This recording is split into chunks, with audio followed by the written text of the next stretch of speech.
When my base commander called me into his office on a Tuesday morning, his voice was shaking over the intercom. I immediately assumed I was in deep trouble, or worse, about to be discharged. But when I pushed open that heavy oak door, my commander wasn't even behind his desk.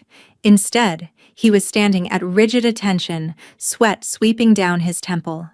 Sitting comfortably in his leather chair was an older gentleman in a pristine dress uniform. I didn't recognize his face at first, but my eyes instantly locked onto his shoulders. 4 gleaming silver stars. A 4-star general.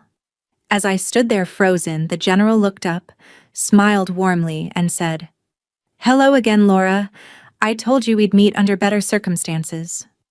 My mind raced back to that rainy night 2 weeks earlier. A desperate post asking for a rare blood type, and a quiet stranger I chose to save. My name is Laura, and at 35 years old, my life was defined by the strict, predictable rhythms of military logistics. For years, I had worked behind the scenes on the base, managing supply chains, tracking inventory, and ensuring that everything moved precisely when and where it was supposed to. It was a demanding, exhausting job that rarely came with any public recognition, but I took a quiet pride in doing my duty well. Most evenings, I would return to my modest off-base apartment completely drained, wanting nothing more than to kick off my boots, heat up a simple dinner, and disappear into the mindless comfort of scrolling through my phone before falling asleep. It was on one of those completely ordinary, exhausting Tuesday evenings that everything changed. I was sitting on my sofa, half asleep, when an urgent notification popped up on a local community emergency board. It wasn't a standard update. It was a frantic, anonymous post from the nearby Metropolitan Hospital, practically begging for immediate help.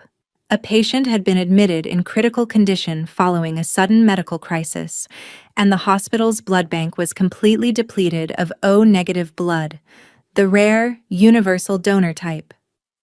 My eyes locked onto the screen as I read the words, "Life-threatening emergency. Minutes matter." A cold shiver ran down my spine because I knew, without a doubt, that my veins held exactly what they were looking for. Before we go any further, I have to ask you, do you know your own blood type? And would you step up for a stranger? The exhaustion that had weighed heavily on my eyelids just moments before instantly vanished, replaced by a sudden, intense rush of adrenaline. I couldn't just sit here on my couch and ignore a literal matter of life and death, especially when I possessed the exact key to saving them. I stood up, grabbed my keys, and rushed out the door, completely bypassing the comfort of my warm apartment. Outside, the sky had completely broken open into a vicious, unforgiving storm, but I didn't care. I jumped straight into my car and carefully drove through a torrential downpour, the windshield wipers struggling to clear the heavy sheets of water blinding my view of the road. The drive to the hospital felt agonizingly long, each red light stretching my anxiety to the absolute limit. When I finally parked and sprinted through the sliding glass doors of the emergency donation wing, the atmosphere inside was thick with an undeniable, palpable tension. It was complete chaos. Doctors and nurses were whispering urgently in tight circles, their faces drawn with deep worry as security personnel stood guard near the elevators. I approached the front desk, soaking wet and catching my breath, and told the receptionist I was there to donate O-negative blood in response to the frantic online alert. Her eyes widened with immense relief, and without making me fill out the usual mountain of standard paperwork, she immediately grabbed my arm and guided me past the security lines into the main drawing room.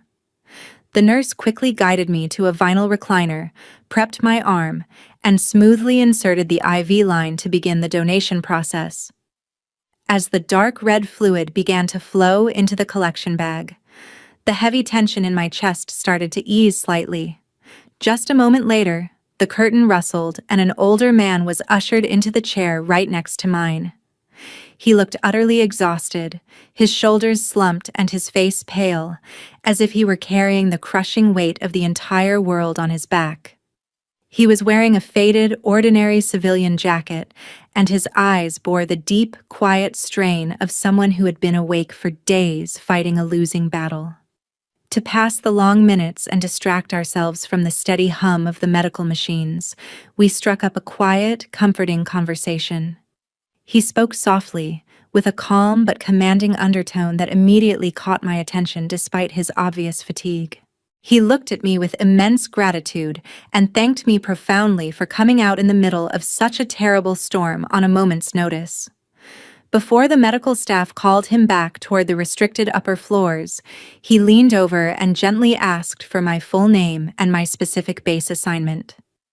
I gave them to him without thinking twice, assuming he was just a worried relative of the patient. He smiled warmly, thanked me one last time, and softly slipped away into the busy hallway, leaving me alone with my thoughts. 2 full weeks passed after that chaotic, rainy night at the hospital, and life on the base quickly returned to its usual demanding routine. I completely forgot about the strange encounter in the donor room, assuming that my blood had simply gone to an anonymous civilian patient who was now safely recovering somewhere out there. I went back to my long hours, tracking shipments and organizing cargo, completely unaware that a massive storm was quietly brewing right above my head. It was right in the middle of a hectic morning shift that the illusion of my normal, predictable routine was permanently shattered. Out of nowhere, my direct supervisor stormed into my logistics workstation, his face completely pale and his hands visibly shaking as he held an official document. He didn't say a single word at first. He just stared at me with an expression of pure dread that immediately made my stomach drop into a frozen knot of anxiety. He handed me an urgent, high-level directive bearing a dark red seal, ordering me to report to the base commander's office without a single moment of delay. My mind instantly began to race through every worst-case scenario imaginable as I walked down the long, sterile hallways toward the administrative wing. Rumors had been aggressively flying around the base all morning that a massive, unannounced operational audit was suddenly taking place, and a wave of terror washed over me that I was somehow being set up as the convenient scapegoat for a major systemic error I didn't commit. By the time I reached the heavy oak door of the commander's office, my breath was shallow, my heart was hammering violently against my ribs, and I was entirely convinced that my military career was about to come to a devastating, unfair end. I stood before the heavy oak door for a terrifying second, took a deep breath, and knocked. When my base commander told me to enter, his voice sounded completely different than usual. It was tight, strained, and lacked its typical booming authority. I pushed the door open, fully bracing myself for a severe reprimand, but the scene inside immediately froze me in my tracks. My commander wasn't even sitting behind his massive desk. Instead, he was standing rigidly at attention against the wall, sweat actively sweeping down his temple as he stared straight ahead into the room. Sitting comfortably in the commander's high-backed leather chair was the older gentleman from the hospital. I gasped as my eyes instantly dropped from his familiar face to his shoulders, completely ignoring the rows of colorful medals pinned to his chest.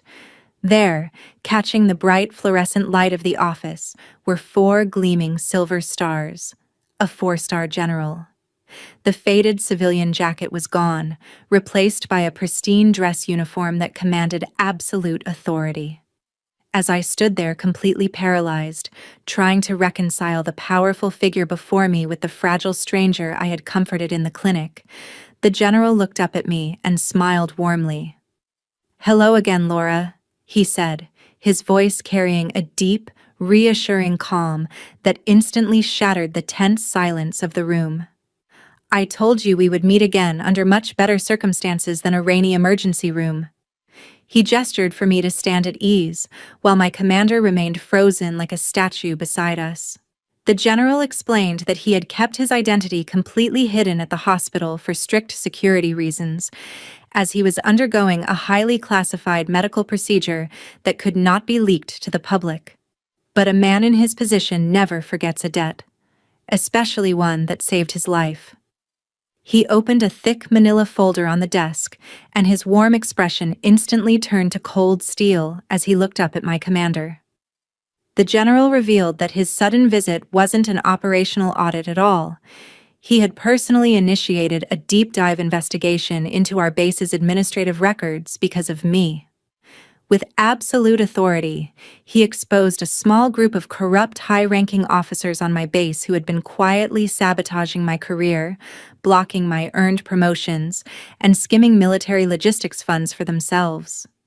They had assumed a quiet specialist like me would never have the power to fight back against their system. But they were wrong. Right there in that office, the general completely dismantled their entire corrupt operation on the spot, ordering my commander to strip them of their duties immediately.